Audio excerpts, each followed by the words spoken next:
मुख्यमंत्री नीतीश कुमार जी लालू जी के साथ गठबंधन में थे, उस वक्त साथ निश्चय बना था। आज की जो सरकार चल रही है उसमें भाजपा का एजेंडा है कहाँ? तो अगर उपेंद्र कुशवाहा जी बोलते हैं कि एनडीए का मतलब नीतीश कुमार, तो क्या गलत बोल रहे हैं भाई? उन्हीं के ही पार्टी के एजेंडे पे आज भारतीय जनता पार्टी काम कर रही है, उन्हीं के साथ तो चल रहे हैं ये लोग। नमस्कार, आप देख रहे हैं लाइव सिटीज में हूं आपके साथ शिवम। जेडीयू संसदीय बोर्ड के अध्यक्ष उपेंद्र कुशवाहा ने कल बिहार एनडीए को लेकर एक बड़ा बयान दिया था और यह तक कह दिया था कि एनडीए का मतलब नीतीश कुमार, अगर नीतीश कुमार नहीं तो एनडीए भी नहीं। इसी को लेकर जब आज हमने लोक जनशक्ति पार्टी रामविलास के राष्ट्रीय अध्यक्ष चिराग पासवान से भी बात की तो उन्होंने उपेंद्र कुशवाहा के बयान पर अपना समर्थन किया है। और क्या कुछ कह रहे हैं चिराग पासवान, पहले आप वो सुने। हाँ, तो ये तो रहा ही है भैया, एनडीए का मतलब नीतीश कुमार बिहार में, ये तो चलता ही आ रहा है।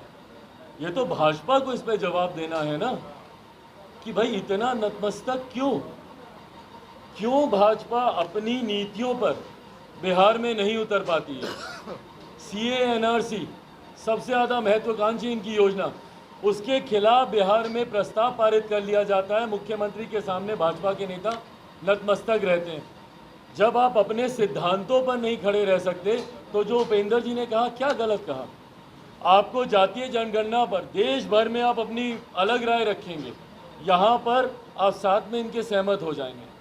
विभिन्न और विषयों पर देश भर में भारतीय जनता पार्टी की अलग राय होती है, पर बिहार में आकर भारतीय जनता पार्टी के नेता इनके सामने नतमस्तक हो जाते हैं। भाई सबसे बड़ी बात जिस पर मेरा एतराज़ 2020 विधानसभा के चुनाव में हुआ था, कहा जाता है कि भैया सीटों को लेकर मुझे इशू था।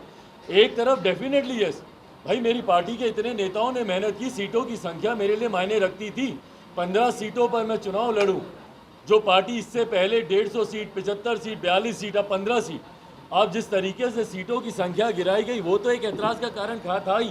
मेरा सबसे बड़ा विरोध का कारण था कि मेरे विजन डॉक्यूमेंट को, बिहार फर्स्ट बिहारी फर्स्ट, जिस पे मैंने मेहनत की, मेरे नेता अपनी अंतिम सांस तक जिस डॉक्यूमेंट की ड्राफ्टिंग करते रहे, उसको आप सरकारी एजेंडा का हिस्सा नहीं बनाएंगे।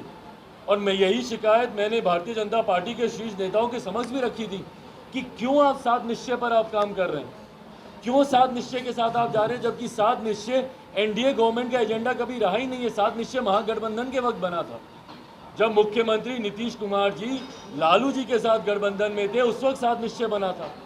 आज की जो सरकार चल रही है उसमें भाजपा का एजेंडा है कहाँ? सरकारी एजेंडे में भाजपा का एजेंडा है ही नहीं। तो अगर उपेंद्र कुशवाहा जी बोलते हैं कि एनडीए का मतलब नीतीश कुमार, तो क्या गलत बोल रहे हैं भाई? उन्हीं के ही पार्टी के एजेंडे पे आज भारतीय जनता पार्टी काम कर रही है, उन्हीं के साथ तो चल रहे हैं ये लोग। तो आपने साफ तौर पे सुना, इशारों में आज चिराग पासवान ने बीजेपी पर भी हमला किया है और साफ तौर पे कहा है कि उपेंद्र कुशवाहा ने क्या गलत कहा। नीतीश कुमार का मतलब ही बिहार में एनडीए है। अब देखने वाली बात यह होगी कि जिस तरह से उपेंद्र कुशवाहा के बयान पर लगातार हर एक राजनीतिक दल के पार्टी समर्थन कर रहे हैं, तो ऐसे में बीजेपी की तरफ से क्या कुछ जवाब निकल कर आता है। बहरहाल अब बने रहे हमारे साथ। अगर आपने हमारे चैनल को सब्सक्राइब नहीं किया है तो जल्द से जल्द सब्सक्राइब कर ले। धन्यवाद।